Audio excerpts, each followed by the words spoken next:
अस्सलामुअलैकुम, मैं हूं हुरैन फातिमा और आप देख रहे हैं हिमायती न्यूज HD चैनल। नजर डालते हैं आज की अहम खबरों पर।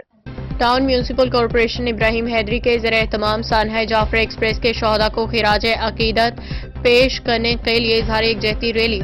Town municipal corporation Ibrahim Hydari के चेयरमैन जनाब नज़ीर अहमद भुट्टो की क़ियादत में आज सानहा जाफर एक्सप्रेस के शोहदा को खिराज अकीदत पेश करने और पाक फौज से इजहार यकजहती के लिए अज़ीमुश्शान रैली निकाली गई। रैली में बड़ी तादाद में शहरियों, सिविल सोसाइटी के नुमाइंदों, समाजी रहनुमाओं, मुख्तलिफ मकातब फ़िक्र के अफराद ने शिरकत की।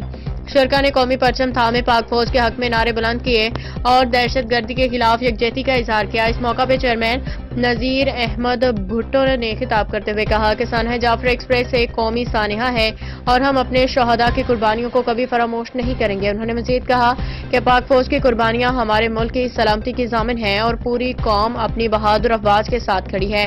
रैली के दीगर दौरान शुरा ने सानहे के शोहदा के लिए दुआ की और उनके अहले खाना से इजहार यकजहती किया। शहरियों ने इस इकदाम को सराहते हुए कहा कि इस तरह के मुजाहरे कौमी यकजहती को फरोग देते हैं, दहशत गर्दों को ये पैगाम देते हैं कि पाकिस्तानी कौम मुत्तहिद है। महबूब अली समो की रिपोर्ट। मज़ीद अपडेट्स के लिए देखते रहें हिमायती न्यूज HD चैनल।